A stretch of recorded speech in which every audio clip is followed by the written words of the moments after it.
How does emotional intelligence, wellness, health, well-being help us to supersize and grow our business? Sharon Horne-Ellstrom here, and today we're going to talk about emotions and feelings. I love this book. I love some of the books they're coming out with for kids nowadays that help them to understand and deal with their emotions and feelings.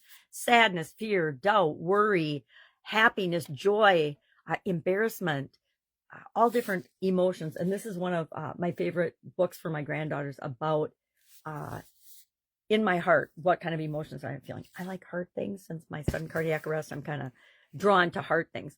Well, how does us being more emotionally stable, emotionally intelligent, having emotional health and well-being as an individual as well as an organization help us to grow and build and supersize our business? Well, number one, it improves our relationships. It enhances our relationships when we can manage our emotions in a way that makes sense. I remember in corporate America, when I first went to corporate America out of college, I was young and confident. Some people might say cocky and full of you know what, but it didn't take long before I learned that my emotions actually ruled and ran a lot of the decisions and things that I made. And I wasn't always making the best decisions because I forgot to step back and consider everything, because I was nervous. I was in an organization that was, I thought, of course, we all have this, I never believed or thought of imposter syndrome until I came online and I learned that it even was a thing.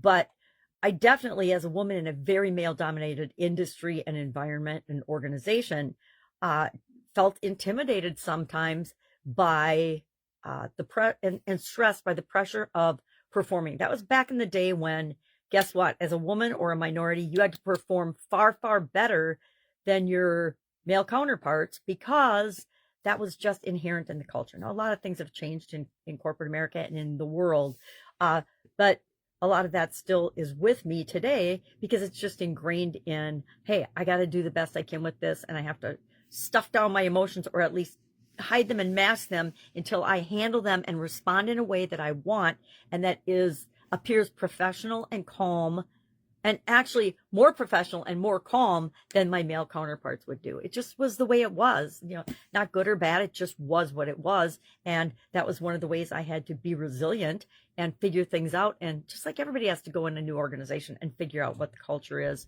and how they fit in and where they fit in, etc. It helps to enhance decision making. If we have our emotions in check, we're going to always be feeling beings first, right? We're going to feel things first, but we get to choose how we're going to respond. So we feel the emotions, and our emotions are signaling to us something we need to pay attention to about the situation, but then we can take a deep breath and decide how we're going to respond and choose our response versus just reacting off immediately. It also increases our resilience. We are more able to handle challenges and changes and all the crap that gets dished at us every single day if we have a way of proceeding and checking our emotions, then checking our reason, and then responding or reacting. At least that's my 3-step process now and probably forever. Emotional intelligence, emotional wellness, and emotional health also have been scientifically proven to increase and improve our physical health, our physical well-being.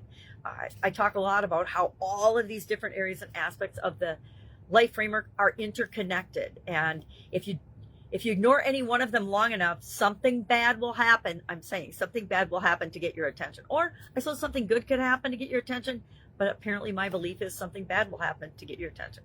Wonder why I believe that? Well, of course I believe that because I was not taking care of my physical health, and I literally had a sudden cardiac arrest and died because I wasn't paying enough attention to the physical aspect of my well-being.